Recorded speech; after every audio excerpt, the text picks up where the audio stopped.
দেখুন, প্রথম কথা হচ্ছে আইন তো এক্সপেকটেশনের উপর চলে না, আইন তথ্য প্রমাণের উপর চলে।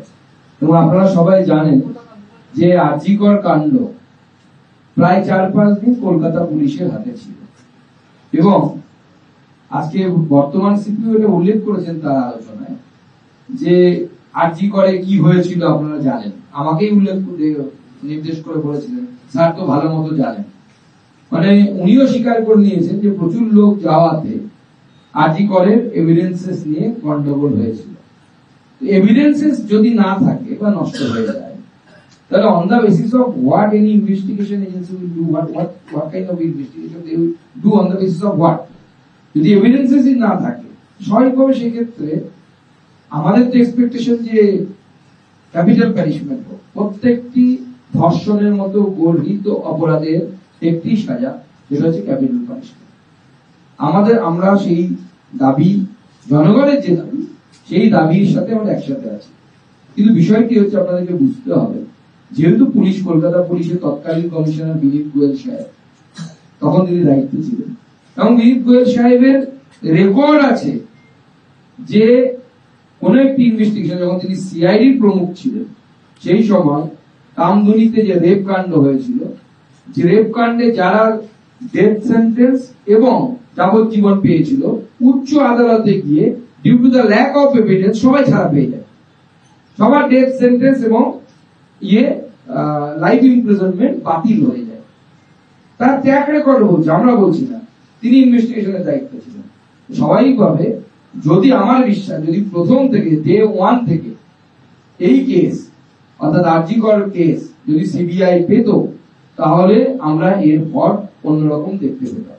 পশ্চিমবঙ্গের প্রত্যেকটি ক্ষেত্রে এই ধরনের উদাহরণ আছে। সেই নোবেল চুরি থেকে শুরু করে, তখন আমাদের সরকার ছিল না, সিবিআই তদন্ত করেছে। কিন্তু দেখা যাচ্ছে যে কেসগুলো শুরু থেকে সিবিআই তদন্ত করেছে তার ফল একরকম, আর যে কেসগুলো প্রথমে কলকাতা পুলিশ বা পশ্চিমবঙ্গ পুলিশ তদন্ত করেছে তারপরে সিবিআই এর হাতে গেছে, তার কিন্তু ফল বা আউটকাম একদম ভিন্ন। তাহলে আপনি মনে করছেন যে এই রিপোর্টের পরে সাজা ত্বরান্বিত হবে, মানে সুবিচার ত্বরান্বিত হবে, ইনভেস্টিগেশন করবে এক্ষেত্রে? কারণ পুলিশ ইনভেস্টিগেশন ঠিকঠাক, দেখুন, পুলিশ ইনভেস্টিগেশন ঠিকঠাক করবে কি করবে না সেটা ফিউচার করবে। কিন্তু এই মুহূর্তে যা তথ্য প্রমাণ বলছে, পুলিশের বাঁচার কোনো বা বাইপাস করার কোনো জায়গা নেই। তার কারণ হচ্ছে ভিডিও রেকর্ডিং আছে, ভিডিও ক্লিপ আছে কি ঘটনা ঘটেছে। এবার এটাকে তো আপনি মিথ্যে প্রমাণ করতে পারবেন না, বা এটাকে আপনি আজ যদি মমতা বন্দ্যোপাধ্যায়ের সময় পিসি সরকারের পর উনি সব থেকে বড় ম্যাজিশিয়ান ভারতবর্ষে, এর থেকে বড় ম্যাজিশিয়ান তো নেই। দুদিন পর উনি বলতে পারেন, 2 মাস পর উনি বলতে পারেন যে ভিডিও নেই, ভিডিও ছিলই না। না, সেক্ষেত্রে আমাদের দেখুন, আমাদের বক্তব্য হচ্ছে আমরা ভিকটিম ফ্যামিলির সাথে আছি। ভিকটিম ফ্যামিলি যা তদন্ত চাইবে, যাতে তারা স্যাটিসফাই হবে, আমরা তাতে সাপোর্ট করব। রিপোর্টে কি থাকবে, প্রাইমারিলি রিপোর্টে কি থাকবে, আর দ্বিতীয় পার্ট হচ্ছে যে এই রিপোর্টটা জেপি নাড্ডাকে দিয়ে আলটিমেট লাভটা কি হবে? দেখুন, জেপি নাড্ডা সাহেবকে এই রিপোর্ট আমাদের কমিটি তৈরি করবে, তো স্বাভাবিকভাবে সেই কমিটি বলতে পারবে আপনাদেরকে সেই রিপোর্টে কি থাকবে, পুরো ডেসক্রিপশন, বা তারা যেহেতু দেখেছে, যেভাবে ওনারা বললেন যে একজন হিস্ট্রি শিক্ষক তাকে আপনি কলেজে ঢোকাচ্ছেন, তার মানে কি? আপনি পেট্রোল রেখে দিয়েছেন, তার পাশে আগুন জ্বালাতে যাচ্ছেন ইচ্ছে করে, জানেন সে এই কাজটা করে, এই ধরনের অপরাধ প্রবণ তার মানসিকতা, তাকে আপনি এমন জায়গায় পৌঁছে দিচ্ছেন যেখানে আমাদের সাসেপ্টিবিলিটি আছে, অর্থাৎ আমাদের মেয়েরা, আমাদের ঘরের মেয়েরা যেখানে পড়তে যাচ্ছে, অথচ তার রেকর্ড আছে যে সে এই ধরনের আচরণ করে। এবং এটা মাননীয় জেপি নাড্ডাজির সামনে এনারা রিপোর্ট দিলেন, এবং সেই রিপোর্ট গোটা দেশের জানা দরকার।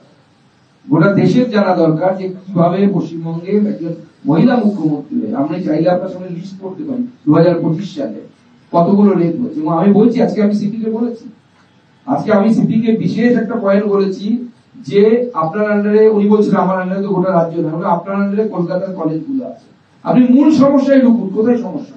সমস্যা হচ্ছে কলকাতার সব কলেজে পাস আউট স্টুডেন্টরা তারা কলেজের ভেতরে ঢোকে, এবং তার জন্য এই ঘটনা বেশি ঘটছে। এরা বছরের পর বছর ছেলেমেয়ের বাবা মা হয়ে গেছে, তাও তারা ছাত্র নেতা। যে বামফ্রন্টের আমল থেকে আমরা দেখে যাচ্ছি, আমার কলেজেও ছিল, বাবা হয়ে গেছে সে ছাত্র নেতা, এখন তৃণমূল সেই পথে চলছে। এই ছাত্র নেতা, তথাকথিত ছাত্র নেতাদেরকে আগে এই ছাত্র অবস্থা থেকে পার্মানেন্টলি বের করতে হবে, ক্যাম্পাসে ঢোকা বন্ধ করতে হবে এই ছাত্র নেতাদের, সকল ছাত্র নেতাদের। প্রত্যেকটি কলেজে এই ধরনের ঘটনা ঘটছে। মেয়েদেরকে বিভিন্ন সুযোগ সুবিধা দেওয়া, পাইয়ে দেওয়া, পছন্দ মতো সাবজেক্ট পাইয়ে দেওয়া, এর নাম করে তাদের কাছ থেকে আনডু অ্যাডভান্টেজ নেওয়া হয়। সেটা হয়তো পোশাকি ভাষায় বা আইনের কারণে হয়তো আমরা রেপ বলতে পারি না, কিন্তু এই ধরনের ঘটনা কলেজের বিভিন্ন জায়গায় এতে টিচার হিসাবে আমি বলছি পশ্চিমবঙ্গে ঘটছে, এবং এটা বন্ধ হওয়া উচিত। এবং এই তথাকথিত ছাত্র নেতা যারা সেই কলেজের স্টুডেন্ট নয়, পাস আউট করে গেছেন, তাদেরকে কলেজে ঢোকা বন্ধ করা উচিত। আমি সিভিকে বলেছি, মনোজ বাবুকে, যে আপনারা এইটা নিয়ে ভাবুন কিভাবে কলকাতার কলেজগুলোতে আপনারা এটা করতে পারবেন। এবং আমাদের প্রাক্তন ডিজিপি মুম্বাইতে জানেন কত বড় একটা শহর, তাকে কন্ট্রোল করা তার অভিজ্ঞতা আছে, তিনি সাজেশন দিয়েছেন ওনার তরফ থেকে একটা গাইডলাইন্স ইস্যু হওয়া উচিত। এটা সরকার করবে কিনা সরকারের বিষয়, কিন্তু একটা আমরা সাজেশন দিয়েছি, এই কমিটি সাজেশন দিয়েছে, there should be a guideline from the end of police and that should be circulated in every colleges through the education, যে এই প্রাক্তন ছাত্ররা ঢুকতে যেন না পারে কলেজ ক্যাম্পাসে। কেন ঢুকবে তারা?